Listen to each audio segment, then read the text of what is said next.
आप देख रहे हैं भारत का सर्वश्रेष्ठ न्यूज चैनल भारत समाचार।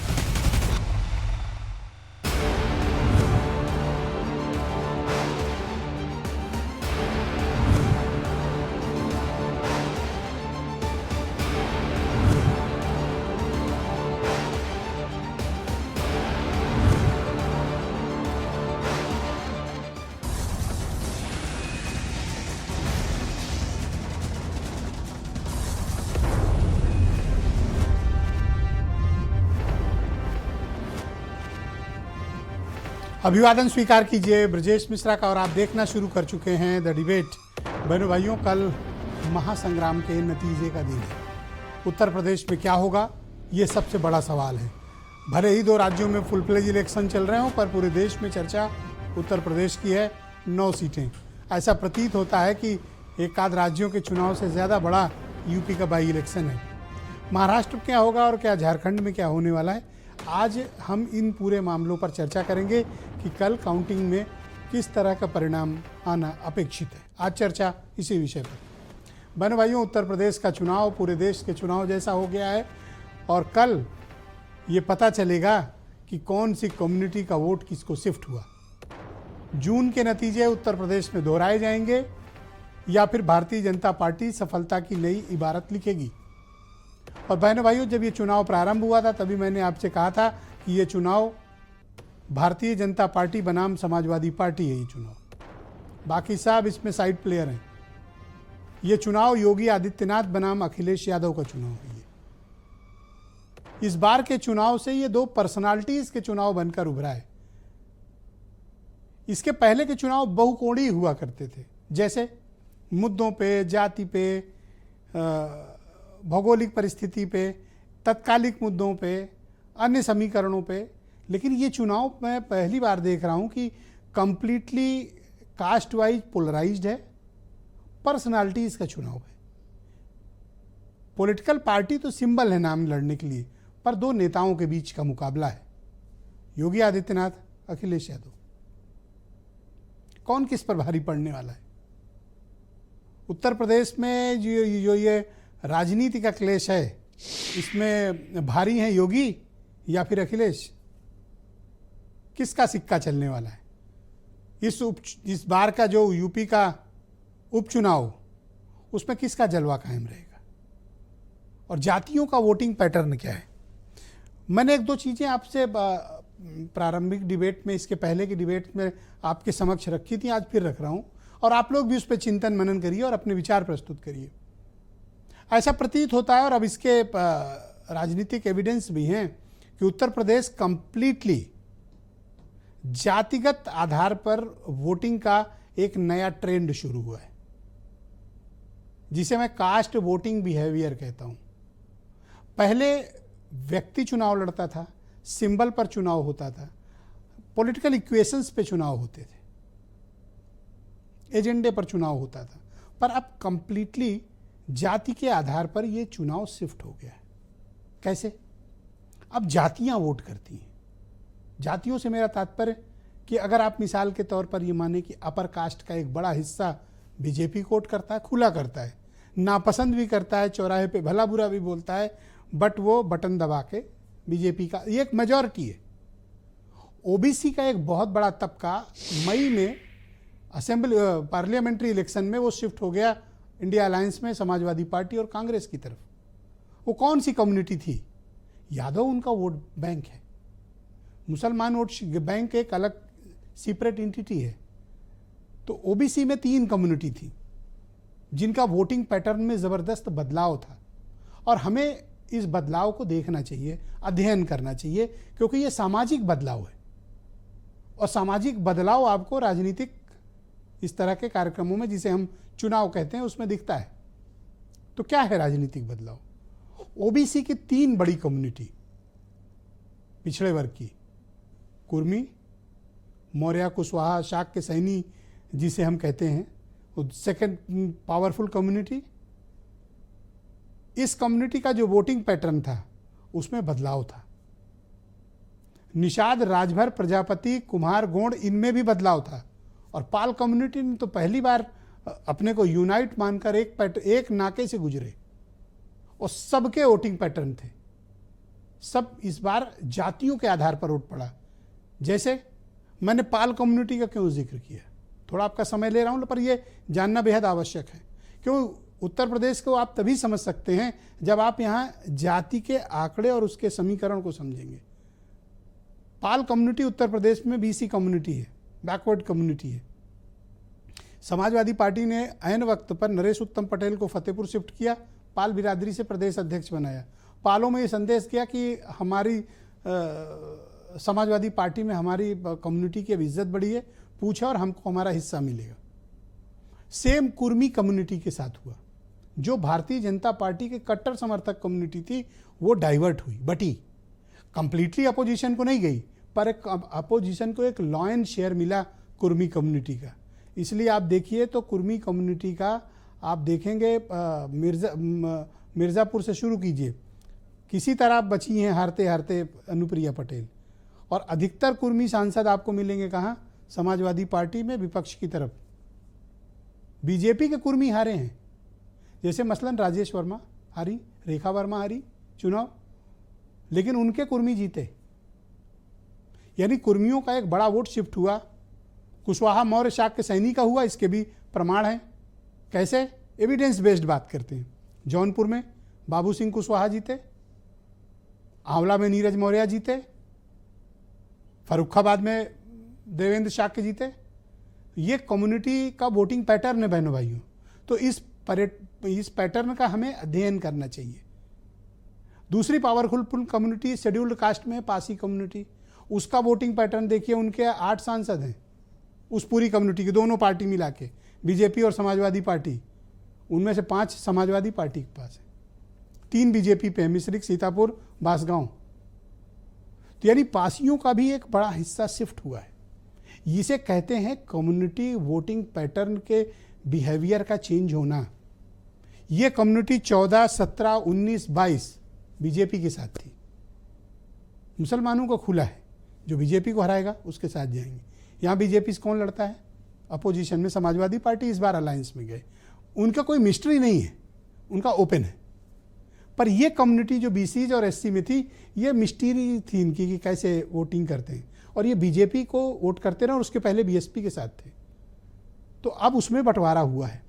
मैं ये मुद्दा इसलिए उठा रहा हूं कि कल जब काउंटिंग होगी तो क्या ये जो पैटर्न अप्रैल मई में था वो कंटिन्यू करेगा या फिर उसमें चेंज आएगा? अगर चेंज आता है तो फिर बीजेपी की ताकत और बढ़ेगी, और अगर वही बिहेवियर रहता है तो बीजेपी के लिए मुसीबत होगी।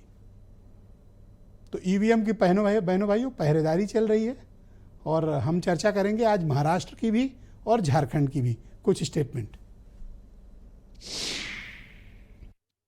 कई बार हम लोगों ने देखा है कि सर्वे जो कहता है वो नहीं होता है। जनता बदलाव चाहती है, बीजेपी हटे, यही सब चाहते हैं। और जहाँ तक यूपी की बात है, यूपी की जनता 9 की 9 सीटें भारतीय जनता पार्टी को हरा रही है। 9 की 9 विधानसभा की उपचुनाव की सीटें जीतेंगे। झारखंड और महाराष्ट्र दोनों राज्यों में भाजपा गठबंधन की प्रचंड बहुमत से सरकार बनेगी। कांग्रेस के अगुवाई वाले गठबंधन चारों खाने चित होंगे और समाजवादी पार्टी का सुपड़ा उत्तर प्रदेश से साफ होगा।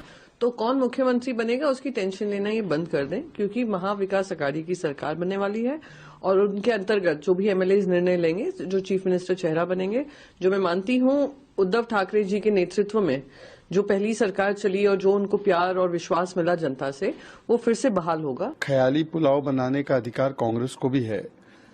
कोई भी एग्जिट पोल तो दिखा नहीं रहा कि एमवीए की सरकार बनेगी, ना एग्जैक्ट पोल दिखाएगा कि उनकी सरकार बनेगी।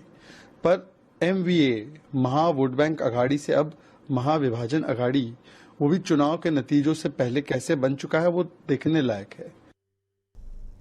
तो बहनों भाइयों, आज की इस परिचर्चा को आगे बढ़ाएंगे। आनंद दुबे उत्तर प्रदेश में भारतीय जनता पार्टी के प्रवक्ता हैं। ब्रजेश शुक्ला जी मेरे साथ मौजूद हैं, उत्तर प्रदेश के बहुत ही जाने माने राजनीतिक मामलों के पत्रकार हैं।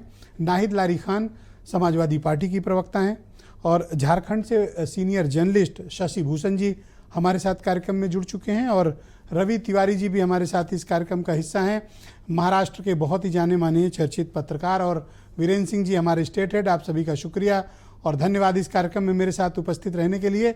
मैं कार्यक्रम की शुरुआत आनंद दुबे जी से करता हूं। आनंद जी, अब कल महासंग्राम की बारी है।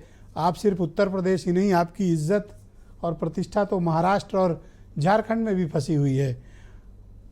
आपकी पार्टी क्या आकलन करती है उत्तर प्रदेश में अपने लिए? ब्रिजेश जी, उत्तर प्रदेश में जो 9 सीटों पर उपचुनाव हुए हैं, भारतीय जनता पार्टी इन सभी 9 सीटों को जीतने का काम करेगी। हम पहले दिन से आश्वस्त हैं और आज भी आपके चैनल पे कह रहे हैं, और कल हम जनता के नतीजों का इंतजार करेंगे। जो जनता ने ईवीएम में अपना मत डाला है उसका इंतजार करेंगे, और हमें उम्मीद है कि सभी 9 सीटें भारतीय जनता पार्टी के झोली में जाएगी। क्योंकि ब्रिजेश जी, जब कोई बिटिया घर से वोट देने निकली तो उसने ये पाया कि योगी आदित्यनाथ जी ने सुरक्षा का वातावरण उसे दिया है, वो बिना डर भय के स्कूल जा सकती है, नौकरी कर सकती है। जब कोई मां घर से निकली तो उसके ध्यान में उज्ज्वला गैस का कनेक्शन, उसका अपना घर जो मोदी जी ने दिया है, शौचालय, उसको याद किया। जब कोई बुजुर्ग निकला तो उसने आयुष्मान कार्ड को याद किया। हर एक तबका जो निकला है घर से वोट देने के लिए, उसने भारतीय जनता पार्टी को चुना है। तो जब ये वोट देने निकले तो पुलिस पिस्तौल लेकर क्यों खड़ी थी? ब्रिजेश जी, आपने भी वो वीडियो देखा होगा पूरा का पूरा। अधूरा वीडियो जो टूल किट गैंग चलाता है उसमें आपने देखा होगा पिस्टल, लेकिन पूरे वीडियो में आप देखिए कि कैसे पुलिस वालों पर पथराव किया जा रहा है, कैसे उनको पत्थर मारे जा रहे हैं, पुलिस वाले बचने के लिए छिप रहे हैं। और जहां जहां समाजवादी पार्टी दावा करती है कि हमारा गढ़ है, आप देखिए वहां तो सबसे बेहतर मतदान हुआ है। तो अगर मतदान होने ही नहीं दिया गया तो वहां हुआ कैसे? तो सबसे बड़ी बात है कि देखिए, समाजवादी पार्टी के पास एक पुरानी स्क्रिप्ट है, घिसी पिटी स्क्रिप्ट है, जो 2017 के बाद हर चुनाव में अखिलेश यादव जी के एक ब्रीफकेस में से निकल के आती है। वो आते हैं, उसको पढ़ देते हैं, पर उस स्क्रिप्ट में डायरेक्शन और एक्टिंग उत्तर प्रदेश की पुलिस ने क्यों की? नहीं ब्रिजेश जी, उत्तर प्रदेश की पुलिस तो अराजक तत्वों को उसमें विघ्न डालने से रोक रही थी।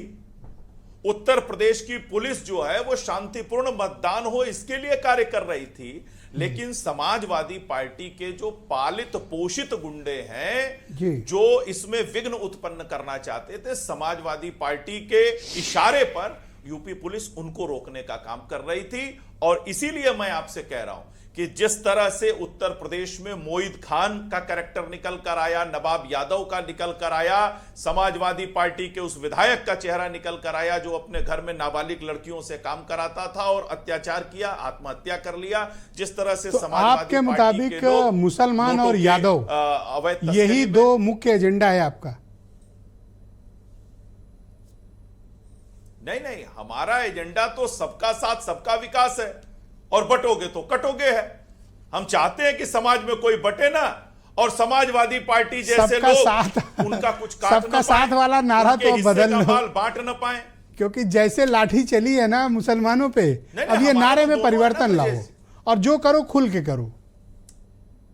ना ब्रिजेश जी, देखिए बड़ी सीधी सी बात है, जब बटेंगे नहीं तो कटेंगे नहीं, और जब बटेंगे कटेंगे नहीं तो फिर सबका साथ अगर होगा, बटेंगे तो डंडा है, सबका विकास होगा। धन्यवाद।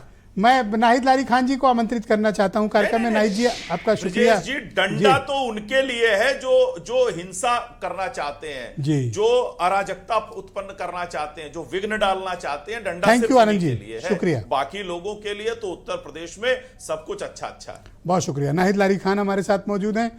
आपकी पार्टी की 5 सीटें इज्जत में फंसी हुई हैं, और अगर इस चुनाव में ऊंच नीच हुई, आपकी पार्टी की हार हुई, तो ये आप इसे कैसे अफोर्ड कर पाएंगी? और किस आधार पर ये आरोप लगा रही हैं कि ज्यादती हो रही है? वो तो कह रहे हैं कि हम जो है जो अराजक तत्व हैं उनको फिट करने के लिए डंडा लेके गए थे।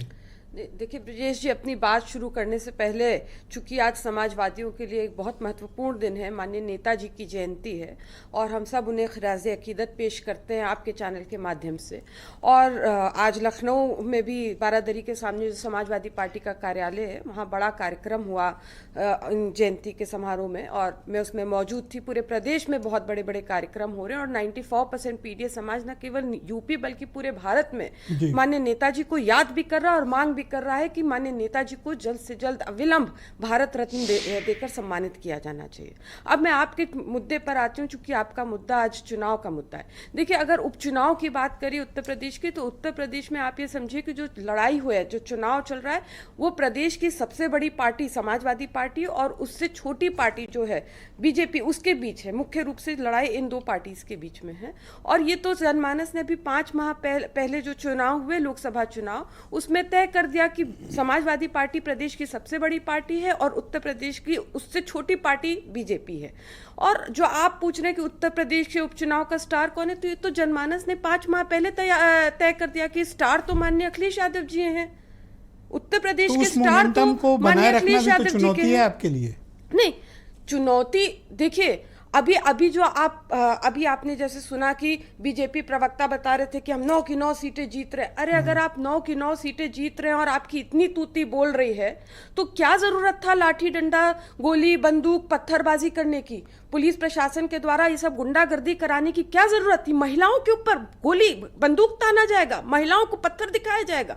और हम सलाम करते उन महिलाओं को जिन महिलाओं ने कहा कि हम वोट डाल कर रहेंगे, गोली खा जाएंगे, मैडम, आपको पता गोली नहीं खा जाएंगे, मुकदमा दर्ज हो गया उन सब तो ये तो इनकी पुरानी आदत है बीजेपी की। जो इनके ये जो बटेंगे कटेंगे की बातें कर रहे हैं, बटोगे कटोगे की जो बातें कर रहे हैं, ये कह रहे थे पूरे उपचुनाव में, शुरू में ही जो कह दिया, वो ये कह रहे थे कि अगर बटोगे, हमें वोट नहीं दोगे तो ऐसे ही काटा जाएगा, कहीं गोली बंदूक चलाई जाएगी, कहीं पत्थर चलाया जाएगा। ये पोलिंग स्टेशन के सामने ये बड़े बड़े गड्ढे खोद दिए। किसी पुलिस वाले की कैसे हिम्मत हो सकती है कि गड्ढे खोद दे? कैसे कोई पुलिस वाला किसी भी वोटर को रोक सकता है? इलेक्शन कमीशन अपील कर रहा है कि ज्यादा वोटिंग हो, इलेक्शन कमीशन करोड़ों रुपए खर्चा करता है कि ज्यादा वोटिंग हो, और सत्ता में बैठे नहीं, ऐसा नहीं लगा मुझे। तो लगा नहीं कि चुनाव आयोग यूपी में मतदान बढ़ाने को लेकर कोई नहीं, वैसे यूपी में तो नहीं दिखा मुझे। नहीं, वो तो यूपी में तो किसी को नहीं दिखा, आप ये समझिए ना। थोड़ा सा मुद्दे पे लौटते हैं और मुझे ये बताइए कि जो अप्रैल मई के चुनाव हुए अभी लास्ट में पार्लियामेंट्री इलेक्शन, इसमें अभी जो मैं डिबेट के ओपनिंग में भी ये बात कह रहा था कि जो कास्ट की वोटिंग का बिहेवियर है, जातियों का वोटिंग बिहेवियर, उसमें परिवर्तन था। उस मोमेंटम को आप लोग बनाकर रख पाए, या अब आप फील कर रहे हैं कि कुछ उसमें से निकला आपके हाथ से? नहीं, देखिए, आप ये समझिए कि जो माननीय अखिलेश यादव जी ने पीडीए समाज की क्रांति का बिगुल फूंका। पीडीए स्पष्ट रूप से पिछड़े, दलित, आदिवासी, अल्पसंख्यक, आदि आबादी, जो इस समाज का क्रांति का बिगुल फूका, तो ये समाज जग गया, ये समाज एकजुट हो गया, लोहा लाट हो गया। अब ये समाज जो बिखरेगा नहीं, ना ये गुमराह होने वाला है, ना ये बटने वाला है। 4 तो आपने मुसलमानों को टिकट दे दिया, तो फिर वो पीडीए में तो सब आते हैं। आप ये समझे कि माननीय अखिलेश नहीं, माननीय अखिलेश यादव जी ने जो टिकट वितरण किया है, उसमें पीडीए समाज का बहुत ही बेहतरीन प्रतिनिधित्व किया। यहाँ तक आधी आबादी को, हमने तो 10 सीटों का प्रत्याशी घोषित कर दिया, यहाँ तक आधी आबादी को 10 में से 5 सीटें दी। एक इम्पोर्टेंट चीज, जो महिलाओं को टिकट दिए हैं, उसमें भी कोटा विद इन कोटा, जो माननीय डिंपल यादव जी ने हाउस में मांग की थी महिला आरक्षण बिल को लेकर कि कोटा विद इन कोटा होना चाहिए, तो उसमें भी जो टिकट वितरण किया, उसमें भी कोटा विद इन कोटा। धन्यवाद मैडम, मैं दूसरे चरण में आपके बाकी विचारों को सम्मिलित करूंगा। थोड़ी महाराष्ट्र और झारखंड की भी चर्चा कर ली जाए। रवि तिवारी बहुत ही जाने माने पत्रकार हमें ज्वाइन कर चुके हैं और पहले भी हमारे साथ कार्यक्रम का हिस्सा रहे हैं। रवि जी, स्वागत और धन्यवाद। मुंबई का किंग कौन सर?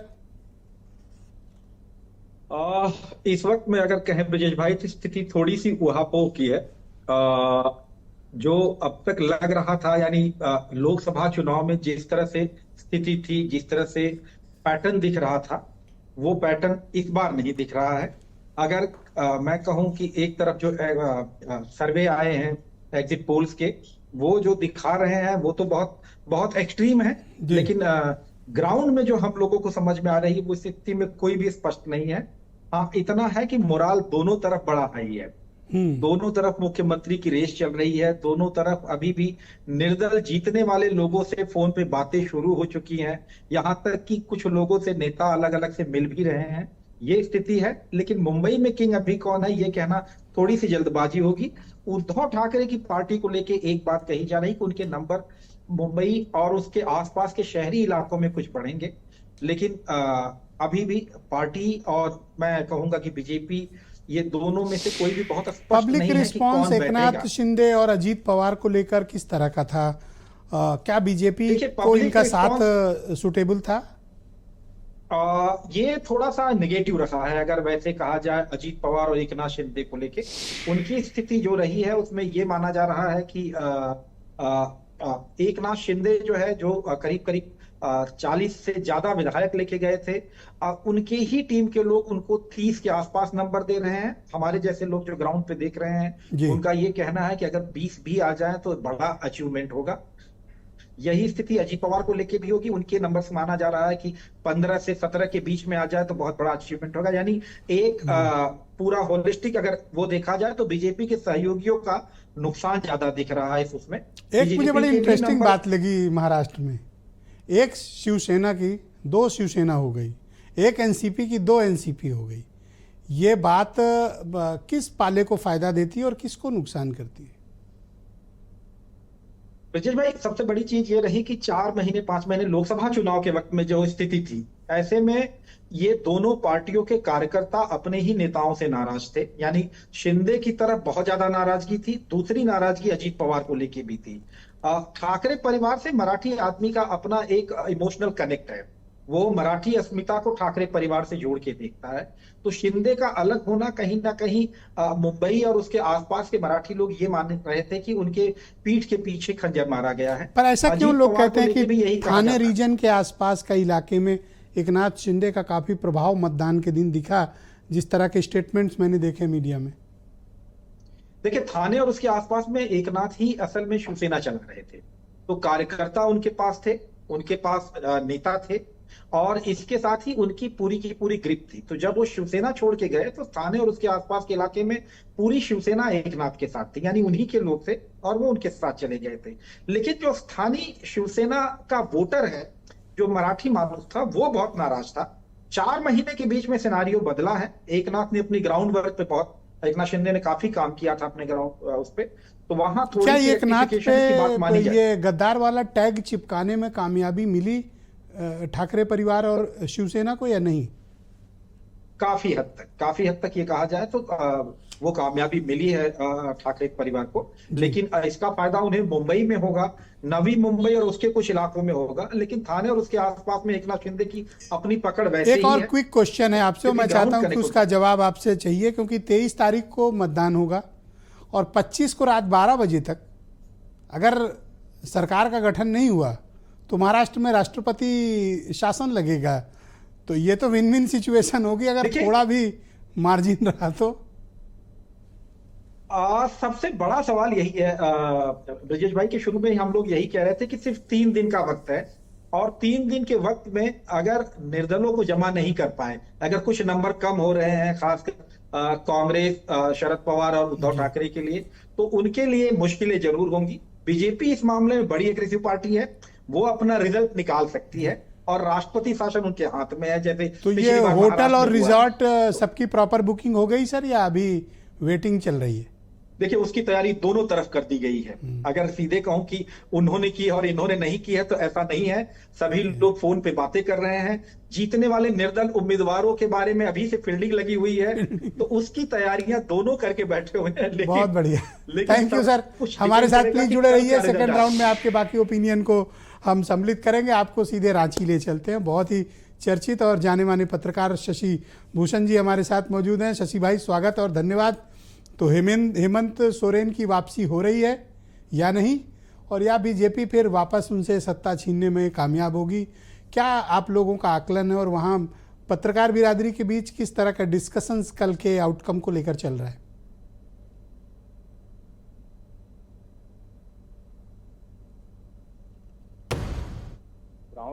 जो रियलिटी है वो नहीं समझ पा रहे हैं कि इस बार आपकी आवाज नहीं पहुंच रही, आपका म्यूट तो नहीं है? जरा चेक करिए। मेरी आवाज आ रही है? यस, परफेक्ट आ रही, गो अहेड। हम जैसे कहा कि इस बार जो ग्राउंड रियलिटी है, जितने भी एग्जिट पोल हैं वो जो इंडिया गठबंधन को भी दे रहे हैं और एनडीए को भी दे रहे हैं, लेकिन कहीं भी यहाँ लड़ाई इस बार एक तरफा नहीं है, क्योंकि जमीन पर काफी कड़ी टक्कर है और कोई भी पार्टी अभी तक ये स्पष्ट करने के लिए नहीं कि हमारा बहुमत जो है हमारे पक्ष में है। जरूर दावे कर रहे हैं, जिसे बीजेपी कह रही है कि हम 51 सीटें लेकर आ रहे हैं, वही जो है आपके इंडिया गठबंधन उन्होंने 59 का उन्होंने दावा किया है कि 81 में से हम 59 सीटें लेकर आ रहे हैं। लेकिन ग्राउंड परिस्थिति ऐसी है कि अभी तक किसी भी सीट को लेकर कोई भी स्पष्ट या आश्वस्त नहीं है कि हाँ हमारी ये सीट हो रही। हर सीट पर एक कांटे की टक्कर है, मुकाबले हैं। और जिस तरह का इस बार चुनाव में ब्रजेश जी मुद्दा रहा है, बीजेपी के पास कोई बड़ा मुद्दा नहीं है। डेमोग्राफी चेंज के अलावा उनके पास कोई भी यहाँ के स्थानीय ऐसे मुद्दे नहीं है जिससे कि वो सभी जो झारखंड के 4 जो यहाँ कोयलांचल है या कोल्हान है या छोटनागपुर है, ये जो क्षेत्र है यहाँ पर वो एक ही मुद्दा से पूरे क्षेत्रों को साथ पाए। लेकिन झारखंड आप देख रहे हैं कि हमेशा 24 सालों में 13 मुख्यमंत्री यहाँ पर रह चुके हैं, 3 बार राष्ट्रपति शासन लगा रहा है, स्पष्ट बहुमत। शशि जी ये बताइए कि पूरे कैंपेन के दौरान मैंने देखा कि पूरे वक्त जो हेमंत सोरेन का फोकस था वो ट्राइबल प्राइड पर ज़्यादा फोकस कर रहे थे और बार बार ये कहने की कोशिश कर रहे थे कि बाहरी लोग इस राज्य के संसाधनों को लूटना चाहते हैं, छीनना चाहते हैं। तो क्या झारखंड वासियों के और विशेष तौर पर ट्राइबल्स कम्युनिटी में वो प्राइड जगाने में कामयाब रहे या नहीं?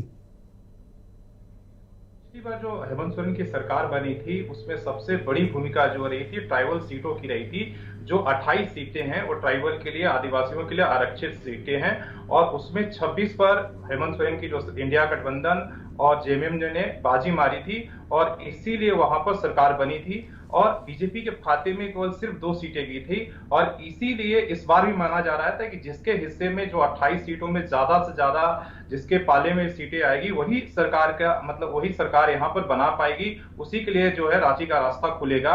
और इसीलिए बीजेपी आप देखिए लोकसभा के लगातार वो प्रयोग कर रही है।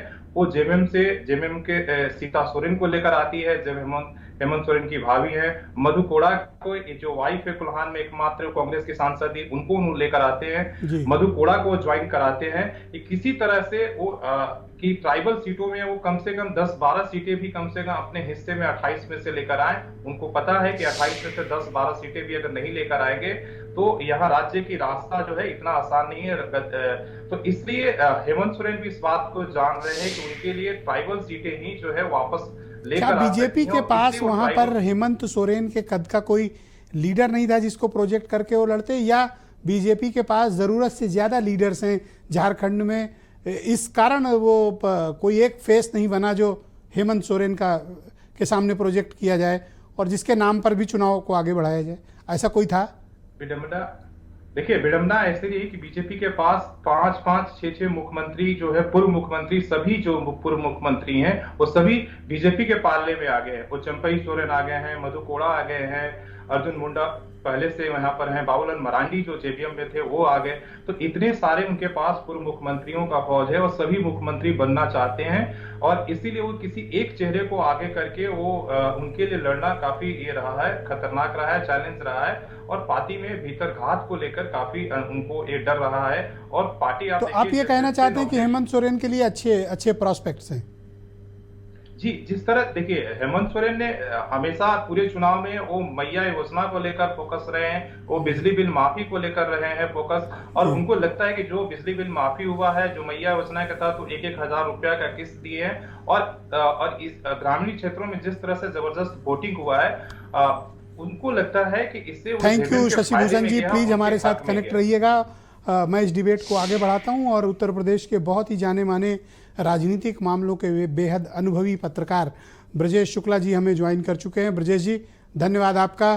तो सर बताइए कि उत्तर प्रदेश का चुनाव कैसा रहा और जो ये बार बार मुद्दा उठता है कि बीसीज और एससी में जो वोटिंग पैटर्न में तब्दीली आई है, तो इस बार के चुनाव में क्या आपने महसूस किया, एक्चुअल स्थितियां क्या रही ग्राउंड पे? ब्रजेश जी, पिछले लोकसभा चुनाव से और विधानसभा चुनाव में थोड़ा परिवर्तन ये दिखा कि बीजेपी ने इस बार अपनी रणनीति में थोड़ा परिवर्तन किया। और परिवर्तन ये था कि जैसे 3 सीटें मुस्लिम को दिया समाजवादी पार्टी ने, पीडीए जी, पिछड़ा भी, दलित भी और अल्पसंख्यक भी। बीजेपी ने क्या, एक ही जगह यस कर दिया, सवर्ण कर दिया और 3 सीटें उनको दे दी। अब इस बार ये समझ गए थे बीजेपी अपनी हार के कारणों का जब विश्लेषण उसने किया तो वो जान गए थे कि किसी भी कीमत पर तब तक वो नहीं चुनाव जीत सकते जब तक पिछड़ा, अति पिछड़ा उनके साथ नहीं आएगा, और वही गलती उन्होंने की थी। और मैं वो एक सूची है कि कैसे संकल्प यहाँ से लेकर लखनऊ से लेकर के जाति संतुलन को ध्यान में नहीं रखा, एक तरफा टिकट बांट दिए। तो इस बार इन्होंने क्या किया, अति पिछड़ों को बड़ा महत्व दिया है। आप यदि उनके नाम देखें तो मुझे जो लगता है और मेरी जो सूचनाएं हैं कि वास्तव में ये जो जातियां हैं जो पिछड़े वर्ग में, अति पिछड़ा और जो आगे अगला पिछड़ा जो है, तो उसमें जो है एक साफ साफ दिखा है कि जैसे आप अच्छा, मैं ऐसा करता हूँ, खुली खुली बात करता हूँ, कटेरी में बजाय हम पिछड़ा अति पिछड़ा के, मैं अब खुली बात कर लेते हैं। ये क्या ढक छिप के बात करना। कुर्मियों का, कुशवाहों का वोटिंग पैटर्न क्या रहा, पहले ये बताइए। देखिए, जहां जैसा प्रत्याशी रहा, फूलपुर में वही कुर्मी वो बीजेपी के साथ चला जाता है, और वही कुर्मी जब आता है ये अंबेडकर नगर की जो सीट है कटेरी जी, वहां पर वो समाजवादी पार्टी के साथ जाता है, लालजी वर्मा की पत्नी के साथ जाता है। तो ये बिल्कुल है अति पिछड़ा। तो कुर्मियों में बंटवारा है, आप ये बात तो फिर इस्टेब्लिश्ड फैक्ट है कि कुर्मियों में बंटवारा है। हाँ, कुर्मियों में बंटवारा है जहां उनको उनकी सजाती प्रत्याशी हैं। मैं उसका एक उदाहरण और बताना चाहता हूं, ये कोई आज की बात नहीं है। सीतापुर में राजेश वर्मा को सब सारे कुर्मियों ने वोट दिया, वहीं लखीमपुर में समाजवादी पार्टी को दिया। तो ये कोई ऐसी बात नहीं है कि कोई नई बात हो रही हो। लेकिन जो अति पिछड़े वोट हैं, जिसको लेकर के बीजेपी 17 जीती, 19 जीती, 22 जीती, वो 24 में उसी जगह मात खाए। तो इस बार इन्होंने परिवर्तन किया। अब चुनाव परिणाम का विश्लेषण करना पड़ेगा कि अति पिछड़ों ने किया क्या है। क्या जात के साथ विभाजित हुए या बीजेपी उसमें काफी हिस्सा पाने में सफल रही है। और एक और देखना होगा कि जो अन्य राज्यों में देखने को मिला, जो चला था कि साहब संविधान का मुद्दा, वो संविधान का मुद्दा इस बार आगे आया है कि नहीं आया है। और अच्छा, 2 सवाल और हैं जिनका मैं चाहता हूं क्विक आंसर आपसे कि ओबीसी की जो बाकी कम्युनिटी, चाहे कुशवाहा हो, पाल हो, गौड़ हो, राजभर हो, निषाद हो, कुम्हार हो, इनकी वोटिंग पैटर्न वैसे ही गया है अप्रैल मई वाला, या फिर कोई परिवर्तन हुआ इनमें? और वो पासी कम्युनिटी का भी थोड़ा परिवर्तन आपको नहीं, इसमें परिवर्तन हुआ है। इसमें परिवर्तन मैं ये बता रहा हूं कि जब आप कटेरी के मतगणना को देखेंगे जी, तब आपको लगेगा कि हाँ परिवर्तन हुआ है। उसी तरह मजवा की जब सीट का देखेंगे तब आपको लगेगा परिवर्तन हुआ है। ओके, जब आप फूलपुर की अपर कास्ट का वोटिंग पैटर्न सेम है या उसमें कोई बदलाव है? अपर कास्ट में वो सेम है। सेम नहीं, उसमें कोई परिवर्तन नहीं है, वो सेम है उसी तरह। जी, ब्रजेश जी हमारे साथ जुड़े रहिएगा। बीरेन जी भी हमें इस कार्यक्रम में ज्वाइन कर चुके हैं। बीरेन जी, स्वागत आपका। तो कल मतगणना होने जा रही है, फील्ड से क्या आपको एक्सपीरियंस हुआ? क्या किस तरह की बज़ आपको उत्तर प्रदेश में इन 9 सीटों पे दिखाई दी, और किस तरह के परिणाम संभावित हैं, और क्या क्या फैक्टर्स इस चुनाव में हावी रहे? बीरेन जी। देखिए, चुनाव परिणाम को लेकर दोनों ओर से चूंकि 2 बड़े दल लड़े हैं और दोनों ओर से ये साफ है कि वो 100% श्योर नहीं कि कौन सी सीट कौन जीत रहा है। अगर आप 2 सीटों को, 3 सीटों को छोड़ दीजिए, तो ये जरूर है कि बहुत कुछ ओबीसी और दलित वोटरों पर निर्भर करेगा। इस चुनाव में भाजपा को सबसे बड़ा जो खतरा है वो ये है कि मायावती की पार्टी उतना अच्छा नहीं लड़ पाई, और वो वोट समाजवादी पार्टी के साथ या चंद्रशेखर आजाद के साथ गया, वो भाजपा के पास नहीं गया, उससे भाजपा को नुकसान हो सकता है। जब वोट बिखरता है, बढ़ता है, तो भाजपा फायदे में रहती है। आज अगर करहल की सीट को छोड़ दीजिए या गाजियाबाद की प्योर सीट को छोड़ दीजिए, तो बहुत आसान नहीं कि किस पर कौन जीतेगा ये कहना बहुत मुश्किल है। दोनों में से कोई भी जीत सकता है। एक बाधा तो पार हो गई मतदान वाली, अब मतगणना वाली बची है। जितना लाठी मतदान में चली है उतने मतगणना स्थल पर भी चलने की संभावना है। तो आसान नहीं है अभी इस मतगणना में जो चीजें आएंगी, कल का रुझान सवेरे पता लगेगा। लेकिन उत्तर प्रदेश में ये बात साफ है कि कटोगे और बटोगे का जो एक नारा आया था वो वोटरों पर असर नहीं डाल पाया है। वो महाराष्ट्र में और झारखंड में खूब चला, लेकिन उत्तर प्रदेश में ये नारा नहीं चला है। अगर ये नारा चलता तो भाजपा की खैर गाजियाबाद और मझवा सीट पर, फूलपुर सीट पर भाजपा के वोट बम्पर पड़ते। भाजपा बम्पर वोट नहीं डलवा पाई, सब कुछ संसाधन होते हुए भी नहीं डलवा पाई। अब सारी जो है परीक्षा कल मतगणना में होगी। जी ब्रजेश जी, दो राज्यों के जो रुझान हैं उसमें भाजपा को बढ़त दिखाई पड़ रही है। वो दोनों राज्यों में सरकार बना लेगी। इसका मतलब यह है कि अगर बहुमत ना भी आया तो महाराष्ट्र में एकनाथ शिंदे मुख्यमंत्री नहीं बनेंगे। अब कोई नया मुख्यमंत्री बनेगा वहां और भाजपा का बनेगा, और झारखंड में भी यही होगा। तो एकनाथ शिंदे जहां तक पहुंचना था उनका समापन हो गया। मतलब बिहार नहीं बनने देंगे महाराष्ट्र को बीजेपी? हाँ, अब नहीं बनेगा। बिहार में नीतीश कुमार का स्ट्रक्चर बड़ा है, उनका जातीय आधार बड़ा है, बहुत लंबे राजनीति बहुत समय से कर चुके हैं। वो खतरा उस तरह का महाराष्ट्र में नहीं है छेड़ने का। तो बीजेपी वहां आसानी से, मैंने तो कल भी कहा था, पता नहीं जीते के बाद एकनाथ शिंदे की पार्टी बचे को खुद ही न टूट जाए, ये भी कोई बहुत बड़ी बात नहीं है। तो ये तो अब तोड़ फोड़ दल बदल ये सब दौर शुरू होगा हृदय परिवर्तन का, तब आएगा। लेकिन उत्तर प्रदेश में ये चुनाव अगर भाजपा 6 सीट से कम जीतती है तो ये उसकी जीत नहीं मानी जाएगी, और ये भाजपा के लिए बहुत नुकसानदायक होगा। ये भाजपा जो 8 सीट जीतने की दावा कर रही थी, अगर वो 6 जीत लेगी तो ये 6 का मार्क आपने कैसे सेट किया कि ये 6 जीतेंगे तभी इनकी इज्जत बचेगी? ऐसा क्या है 6 में, क्या है ऐसा? भाई 3 तो उनके खुद के है, 2 उनके सहयोगी के है। आप अपनी बचा ले गए, अगर एक को आगे बढ़ के नहीं जीत पाए तो वो जीत नहीं मानी जाएगी। जो कसक लोकसभा चुनाव की है वो 6 जीतने पर ही निकलेगी। जो लोकसभा में हारे हैं वो अभी तक मिटी नहीं है दर्द, तो वो यहीं से खत्म हो सकता है। लेकिन भाजपा इस बात को काहे नहीं समझती है कि उसने अपना वोटर उसका नहीं निकला वोट डालने। वो जितना बदनाम हो गई इस चुनाव में, अगर इतना वोटरों को लाने में मेहनत की गई होती तो तस्वीर वो कुछ और बना सकते थे। तो क्या ये पन्ना प्रमुख और बूथ प्रमुख ये सब वोट क्यों नहीं डलवा पाए? क्योंकि अभी आनंद दुबे भी ये बात कह रहे थे कि हमारी 4 सीटों पे वोट कम पड़ा और सपा वाले में ज्यादा पड़ा। आनंद जी खुद कह रहे थे। अनुप्रिया पटेल ने देखिए वहां पर क्या कहा जाके मिर्जापुर में कि हम कार्यकर्ता जीरो टॉलरेंस कहा गया।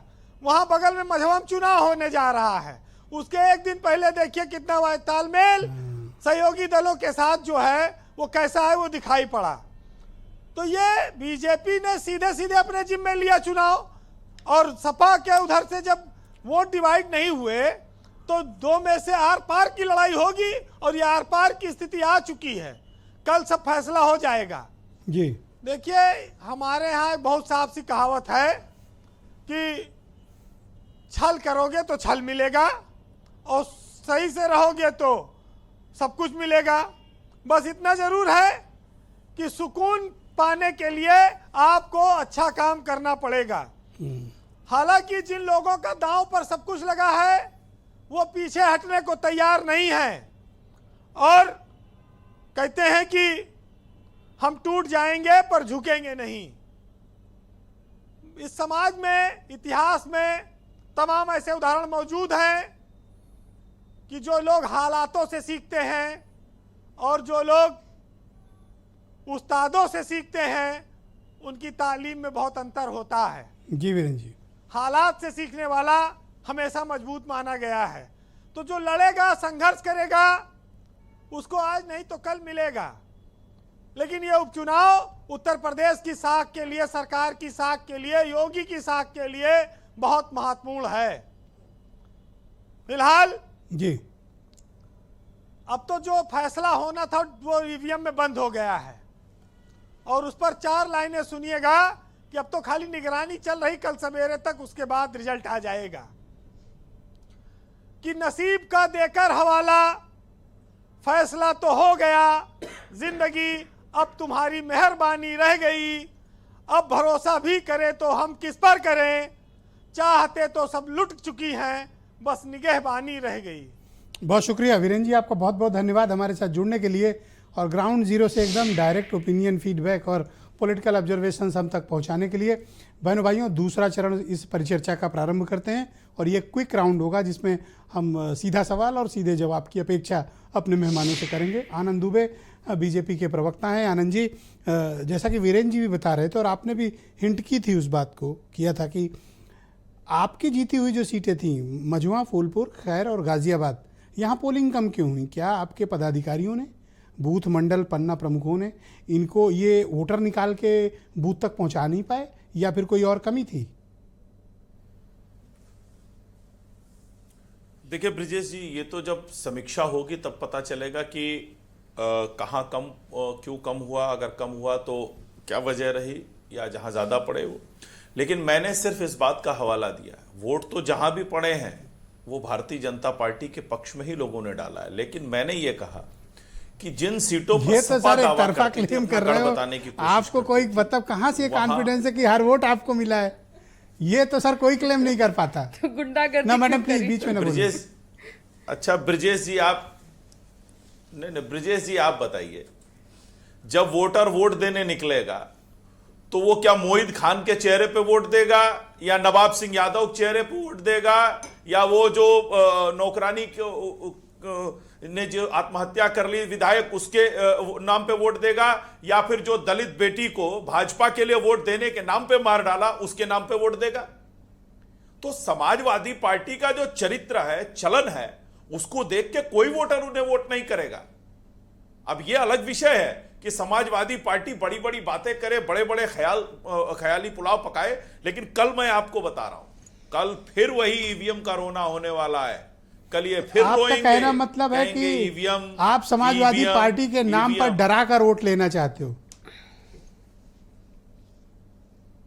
नहीं नहीं ब्रिजेश जी, समाजवादी पार्टी के नाम पे हम डरा के वोट नहीं लेते हैं।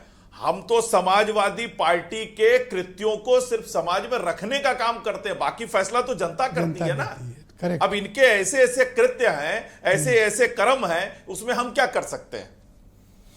और लाइट आनंद जी प्लीज हमारे साथ बने रहिएगा। मैं नाहिद लारी खान को आमंत्रित करता हूं, समाजवादी पार्टी की प्रवक्ता है। मैडम, सब वोट उनके हैं, आपने सुन लिया या नहीं?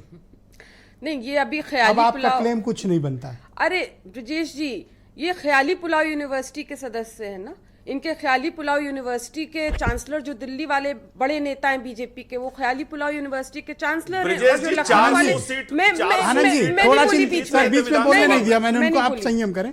और जो लखनऊ वाले बीजेपी के नेता हैं वो ख्याली पुलाव यूनिवर्सिटी के वाइस चांसलर हैं। तो ये चांसलर और वाइस चांसलर ख्याली पुलाव यूनिवर्सिटी के, इन्होंने 2024 अभी लोकसभा 5 महीने पहले जो चुनाव हुआ था उसमें कहा था 400 प्लस सीटें लेकर आई, 400 प्लस सीटें लगी। अरे खुद बीजेपी जिनका नाम वो गिना रहे हैं, अरे बीजेपी का कर्म ऐसे क्यों करते हैं? बीजेपी का तो प्रकोष्ठ है, बाकायदा महाबलात्कारियों का प्रकोष्ठ है, इनका एक प्रकोष्ठ बना रखा। उस प्रकोष्ठ के राष्ट्रीय अध्यक्ष आसाराम बापू, फिर दूसरे उस प्रकोष्ठ के महासचिव है सेंगर, दूसरा और उसके सदस्य हैं बीएचयू के जो रेपिस्ट है कुणाल पांडे और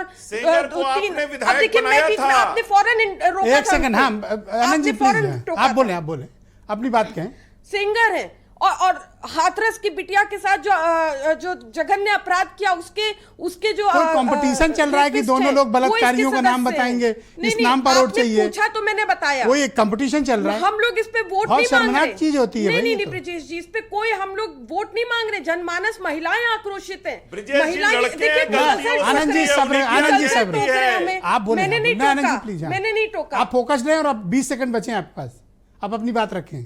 आप क्यों विचलित होती हैं? नहीं, ये महिला विरोधी पार्टी है तो महिलाएं तो आक्रोशित है। माननीय सुप्रीम कोर्ट ने तो पहले ही कहा उत्तर प्रदेश में जंगल राज है। जंगल राज नहीं तो क्या है कि महिलाओं को गोली बंदूक दिखा रहे। क्या गुनाह किया उन महिलाओं ने कि वो जा रही वोट डालने? ये गुनाह था। उनको बंदूक दिखा रहे, परिणाम स्वीकार हैं जो कराएंगे। हम समाजवादी उनको सम्मानित करेंगे। माननीय अखिलेश यादव पिछली बार भी पूछा, परिणाम स्वीकार हैं जो कराएंगे। नहीं, आपको मैं बता दूं कि 9 की 9 सीटों पर समाजवादी पार्टी और इंडिया गठबंधन जबरदस्त तरीके से परचम लहराएगा। सबसे ज्यादा बहुत शुक्रिया। नहीं ब्रिजेश जी, आपने बहुत टाइम दिया। अरे आप उससे ज्यादा टाइम वो लेके मुझे बोलने दीजिए। तो आनंद जी प्लीज बैठ के लास्ट में टाइम बोलने दीजिए।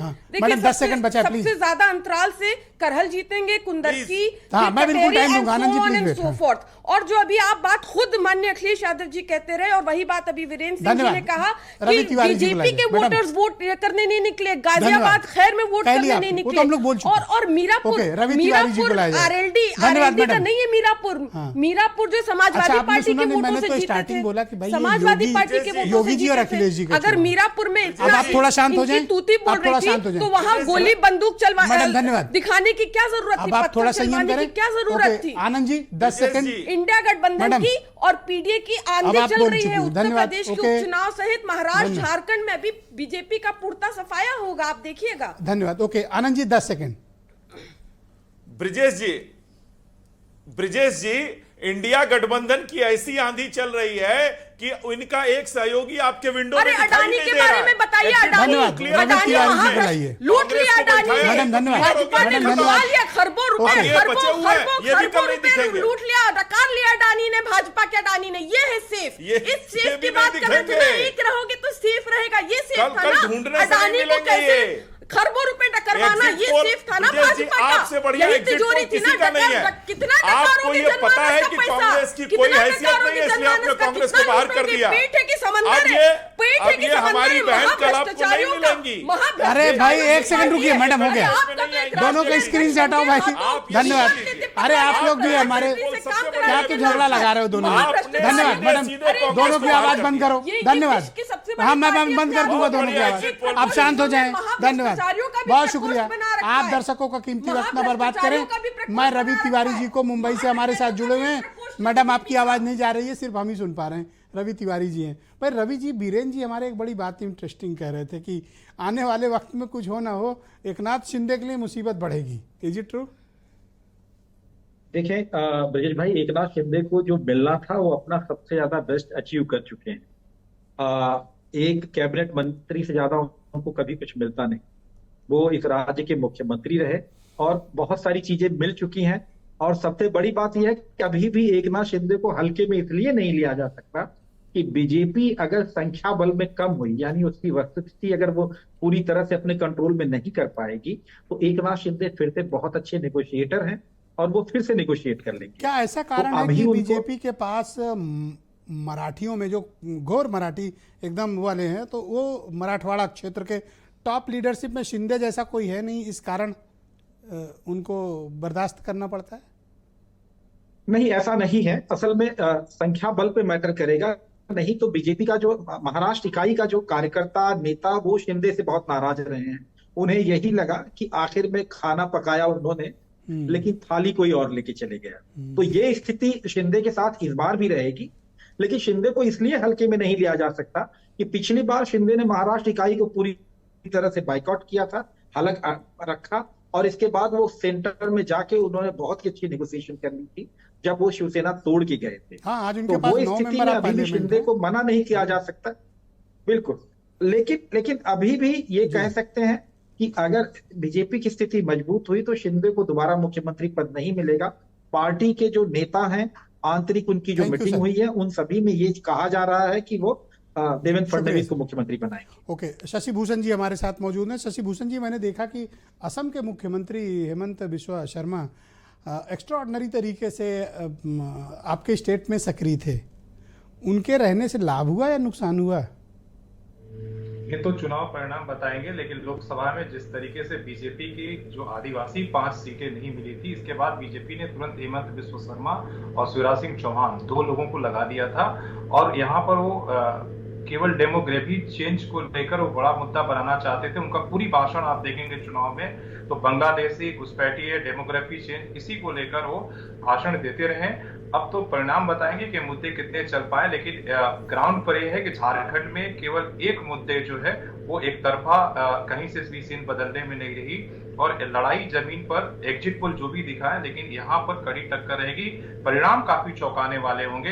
अगर स्पष्ट बहुमत नहीं आएगा तो आपको एक नया समीकरण यहाँ देखने को मिल सकता है और ये भी मान के चलिए कि ज्यादा से ज्यादा जिसके पास भी आदिवासी जो सीटें हैं अगर आएंगी वही उसी के लिए सत्ता का मतलब वो 28 जो सीटें आप बता रहे हैं एक्चुअली वही डिसाइड करेंगी, डिसाइड करेगी। पिछले बार भी की थी और इस बार भी वो करेंगी। जिनके खाते में ज्यादा सीटें रहेंगी, अगर बीजेपी उसमें जीतने में 10 सीटें भी कामयाब होती है तभी वो जो है। थैंक यू शशि भाई हमारे साथ जुड़ने के लिए।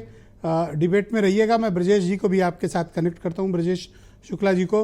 तो ब्रजेश जी ये बताइए कि परफॉर्मेंस का दबाव किसके ऊपर ज्यादा है, समाजवादी पार्टी पर या फिर बीजेपी पर? ये दोनों पर ज्यादा है। दोनों पर इसलिए ज्यादा है क्योंकि बीजेपी को यह साबित करना है कि लोकसभा के चुनाव परिणाम ये एक ऐसे ही आ गए थे, मतलब एक लापरवाही के कारण आ गए, कार्यकर्ता उतरे नहीं और बाकायदे टिकट वितरण में गड़बड़ी हुई और जबकि जनता उन्हें चाहती है।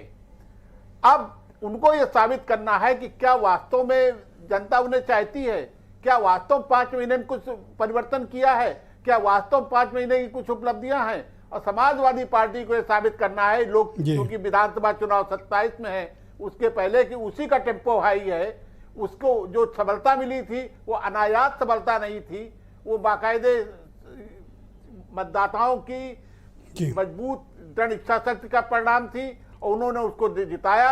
यदि इसमें वो बात खाते हैं तो फिर बीजेपी को कहने का मौका मिल जाएगा कि साहब ये तो अंधे घात बटेर लग गई थी, लेकिन अब लोग। धन्यवाद ब्रजेश जी, बहुत शुक्रिया। मैं आप सभी मेहमानों को बहुत धन्यवाद प्रकट करता हूं कि आप सब ने अपना कीमती वक्त आज की परिचर्चा के लिए निकाला। बहुत बहुत शुक्रिया।